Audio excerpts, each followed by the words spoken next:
नाज़रीन आदाब, मैं हूँ डॉक्टर हलीमा सादिया और आज मैं आपके सामने इसलिए हाज़िर हुई हूँ कि मैं आपको एक बहुत ही खूबसूरत कहानी सुना सकूँ। दरअसल आज सुबह जब मैं एक्सरसाइज कर रही थी और जब मैं मैट पे लेट के रिलैक्स कर रही थी तो मेरी नज़र अपने रूम में पंखे पे पड़ी और मैंने देखा कि पंखा मुसलसल घूमता चला जा रहा है और ऐसा लग रहा है कि जैसे पंखे को कोई फ़िक्र ही नहीं है और पंखे को कोई परवाह ही नहीं है कि कौन पंखे की हवा से उड़ रहा है, कौन नहीं उड़ रहा है, किस तक पहुंच रहा है, किस तक नहीं पहुंच रहा है। वो बस अपनी धुन में ही है। तो मुझे इससे ये अंदाज़ा हुआ कि आखिर पंखा, मैंने ये जानने की कोशिश की कि आखिर पंखा इतनी तनदेही के साथ कैसे अपना काम करता चला जा रहा है। तो फिर मैंने गौर किया कि जो इसका मोटिवेशन है वो उसकी इलेक्ट्रिसिटी है जो उसे पावर प्रोवाइड कर रही है और जिसकी बिना पे वो अब चलता चला जा रहा है। तो मैंने फिर अपनी ज़िंदगी पे गौर किया और मैंने सोचा कि हम सब की ज़िंदगी में भी कुछ ना कुछ काम करते चले जाने के पीछे कोई ना कोई मोटिवेशन होता है और वो मोटिवेशन हमारे लिए एक ड्राइव का काम करता है और हम उसकी बिना पे आगे चलते चले जाते हैं। और फिर मैंने उसे कोरिलेट किया कि बचपन में मेरे अब्बू ने एक कहानी सुनाई थी और कहानी बहुत ही दिलचस्प है, इसलिए मैंने सोचा क्यों ना आप सबके साथ भी शेयर करूँ। तो कहानी कुछ ऐसी है कि मेरे वालिद साहब ने बताया कि एक चूहा होता है और वो एक घर में रह रहा होता है। उस घर के जो मालिक होते हैं, जब वो रात में खाना खाते हैं तो जो खाना बच जाता है उसे किसी ऊंची जगह पे रख देते हैं ताकि वो फिर अगले दिन भी इस्तेमाल कर सकें। ये बहुत पहले की बात है, जब फ्रिज वगैरह नहीं हुआ करते थे। तो फिर जब वो सुबह उठते हैं तो देखते हैं कि चूहा उसमें से खाना खा चुका होता है। तो उन्हें लगता है कि भाई आखिर इस चूहे से कैसे बचाऊं, तो वो अगले दिन खाने को थोड़ा और ज़्यादा ऊंचाई पे रख देते हैं।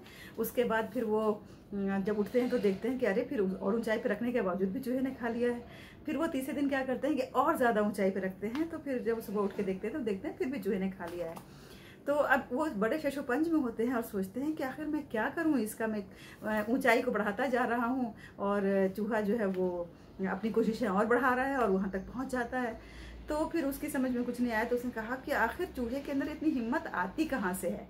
तो उसने उसका बिल खोदना शुरू किया और जब उसने उसका बिल खोदा तो देखा कि उसके बिल में एक पैकेट था, एक थैला था। जिस थैले को उसने खोला तो देखा उसमें 100 अशरफियाँ थीं। 100 अशरफियों का मतलब आप समझ सकते हैं कि कितनी वेल्थ थी, कितनी दौलत थी। तो उसने फिर उस थैले को निकाल करके अपने पास रख लिया और बिल को ऐसे बराबर कर दिया और फिर उसने यूजुअली जैसे खाना रखा करता था वैसे उसने खाना रखा। तो फिर जब अगले दिन उठा तो उसने देखा कि अरे खाना वैसे का वैसे ही है, चूहे ने उसमें से कुछ नहीं खाया और वो बिल्कुल उसका सेफ हो गया। तो उस आदमी को समझ में आ गया कि जो चूहे की हिम्मत थी, जो उसके अंदर एक करेज थी ऊंची से ऊंची ऊंचाइयों पर जाने की, वो हिम्मत और करेज की जो वजह थी वो ये सोने की अशरफियाँ थी जो उसके पास हैं। तो हमारी ज़िंदगी में भी हमें हिम्मत देने के लिए हमारे पास एसेट होते हैं, हमारे पास फाइनेंशियल वेल्थ होती है जो हमें आगे बढ़ने का हिम्मत और हौसला देती है। तो देखिए, मोटिवेशन और करेज, ये दोनों चीज़ें हमारे अंदर कहाँ से आती हैं। कई बार ये चीज़ें हमारी इंटरनल होती हैं, कई बार एक्सटर्नल होती हैं, लेकिन ये भी एक फैक्ट है और हम उसको डिनाई नहीं करेंगे कि जो हमारी फाइनेंशियल वेल्थ है वो इसमें बहुत अहम रोल प्ले करते हैं।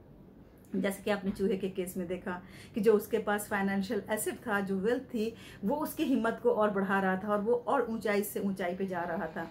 तो हमारी ज़िंदगी में भी रुपये पैसे की, हमारे ज़िंदगी में भी दौलत की, हमारे ज़िंदगी में भी मादी चीज़ों की काफ़ी अहमियत होती है और उसकी बिना पे भी हम बहुत कुछ कर सकते हैं। एक ज़माना था कि लोग सोचते थे कि रुपये पैसों के बारे में बात करना गोया कि जैसे कि हम कोई गैर इस्लामी बात कर रहे हैं, लेकिन मैं गैर इस्लामी बात नहीं करूँगी।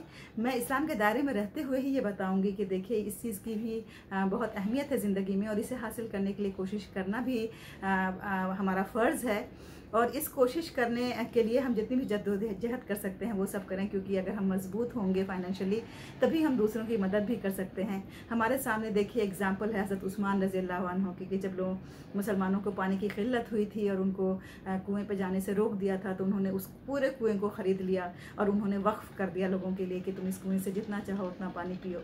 तो आखिर उनके पास दौलत थी, उनके पास पैसे थे, तभी तो वो ऐसा कर पाए। अगर नहीं होती तो नहीं कर पाते। हमारे सामने बहुत सी एग्जाम्पल्स ऐसे हैं कि अगर हमारे पास फाइनेंशियल स्ट्रेंथ है तो हम बहुत कुछ कर सकते हैं। इसलिए अपने को फाइनेंशियली स्ट्रॉन्ग करने की जद्दोजहद करना भी ऐन वाजिब है और ये भी हम सब के लिए ज़रूरी है। अब देखिए कि हम किस तरह से अपने आप को फाइनेंशियली स्ट्रांग कर सकते हैं। ख़ासतौर से हमारे यहाँ ये समझाया जाता है कि जो औरतें हैं उनको तो किसी फाइनेंस की ज़रूरत ही नहीं है। वो तो कभी अपने फादर के घर में रहती हैं, फिर शौहर के यहाँ जाती हैं, फिर शौहर उनकी देखभाल करते हैं, और खुदा न खास्ता शौहर ना हो तो फिर बेटे उनकी देखभाल करते हैं। तो लिहाजा उनको अपना इंडिपेंडेंटली कुछ रखने की ज़रूरत क्या है ज़रूरत। देखिए हमारी सहाबियात के पास भी था, वो अपना कारोबार करती थी, वो अपने हाथों से काम किया करती थी, और उससे जो पैसे आते थे वो अपने ऊपर भी सर्व करती थी, अपने घर पे भी सर्व करती थी, और अल्लाह की राह में भी सर्व करती थी। तो एक औरत की एक इंडिविजुअल हैसियत है, उसकी अपनी एक शख्सियत है, उसकी एक शनाख्त है। इसलिए उसको जहाँ उसका अपना एक जिस्म है, जहाँ अपना एक दिमाग है, जहाँ उसकी अपनी सलाहियतें हैं, वहीं उसका अपना एक फाइनेंशियल स्टेटस भी है। तो इस लिहाज से भी उसको अपने लिए सोचना कि किस तरह से वो पैसे कमाए, किस तरह से वो इन पैसों को सेव करे, और किस तरह से इन पैसों को सही जगह पे खर्च करे, ये उसके लिए उतना ही ज़रूरी है जितना किसी मर्द के लिए। तो ये फाइनेंशियल मैनेजमेंट बहुत ही इम्पॉर्टेंट है हमारी ज़िंदगी के लिए, हमारी ज़िंदगी को आगे बढ़ाने के लिए, हमें मोटिवेट करने के लिए। अब इसमें एक बहुत अच्छी कहावत है जो अक्सर व बेशतर मेरी मदर इन लॉ कहा करती थी कि देखो, अमीर वो नहीं है जो 10 कमाता है, और गरीब वो नहीं है जो 5 कमाता है, बल्कि अमीर वो है जो 5 कमा करके 2 बचा लेता है, और गरीब वो है जो 10 कमा करके 12 खर्च कर देता है।